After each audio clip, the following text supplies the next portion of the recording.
If you go down the hall to the history or religious studies department, you'll see there's a dispute in academic circles about the origin of the Zohar. Now, there's a few theories, but the main one divides between some profs who say it was written by Rabbi Shimon Bar Yochai, Rashbi,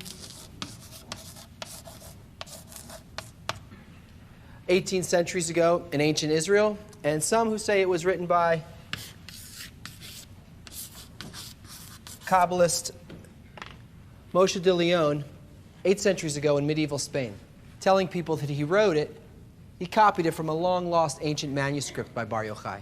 Basically, it comes down to a he said, she said, because after de Leon's death, when a scholar from Israel came to see the original, Moses' wife told him that the manuscript that he said that he had copied, it never existed. So 700 years later, the experts piled on. Now, modern scholars find that the Zohar is written in an artificial Aramaic with stray influences from medieval Hebrew, and that some plants and animals in the book aren't even native to Israel, but Spain.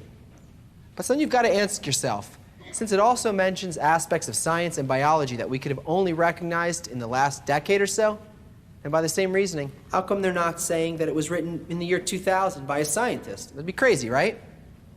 They say what they say because they're not engaging the book on its terms. You can't judge this book by its cover or by its style or even the words it uses. You have to need what's in it. When you know the Zohar reflects the laws of nature from beginning to end, those quirks of time and fact, they're a wink and a nod to let us know that it's speaking to us now. It's meant for us now, and it always speaks in the present. Forget about that. The history of the Zohar is really a story about the ripening and eventual readiness of the human spirit to grow. There's a unique quality about the presence of Kabbalistic writings. They play this hide and seek with our ability to measure them from the outside. That's because Kabbalists make efforts to conceal them so they can be found by people with a true need to seek them out. Their authors know that the process of change demands two conditions: the right moment and maturity of the soul. In the 2nd century, just after the destruction of the Second Temple, Shimon Bar Yochai was a principal student of the monumental Kabbalist Rabbi Akiva, and among the leaders of the Bar Kokhba revolt against Roman rule. Tried in absentia, he was sentenced to death by the emperor, and for years they tried to capture him, but he seemed to have vanished. For 13 years he hid with his son in a cave in the Galilee, where they continued the study of the wisdom, and were granted the highest attainment of spiritual knowledge the Kabbalists from Abraham to Moses had acquired over the 3,000 years before his time, uncovering the entire system of nature. At the death of the emperor, Bar Yochai chose 9 students and called them Idra Rabbah, the Great Assembly. They were 10 men whose inner qualities precisely matched the qualities of the natural system. In a cave on Mount Meron, he and his students created the book of Zohar, telling them, "I am arranging you as follows. I will speak. My son Elazar will engage orally. Rabbi Abba will write, and the rest of the friends will converse in their hearts."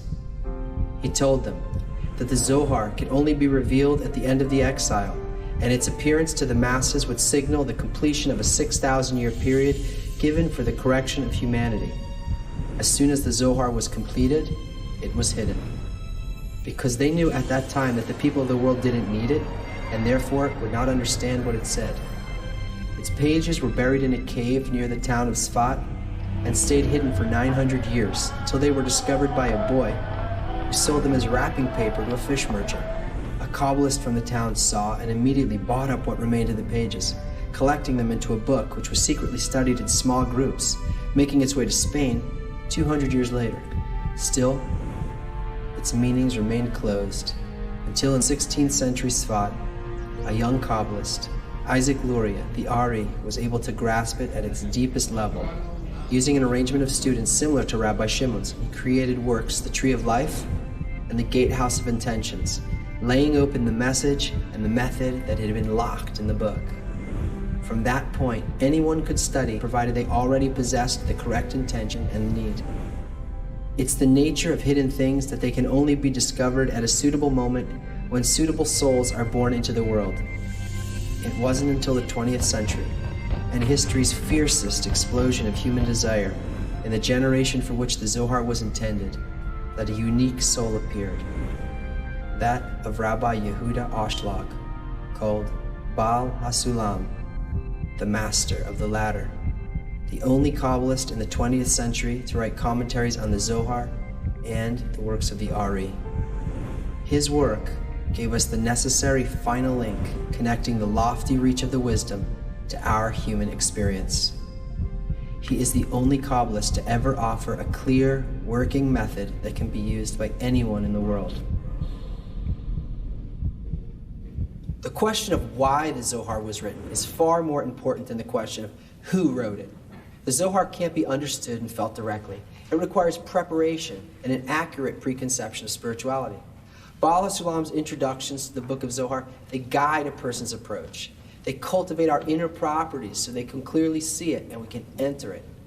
And just as Shimon Bar Yochai said 2,000 years ago, millions of people around the world are now finding the Zohar, and through Baal HaSulam's works are able to open an entirely new level of existence. And now you are part of the story.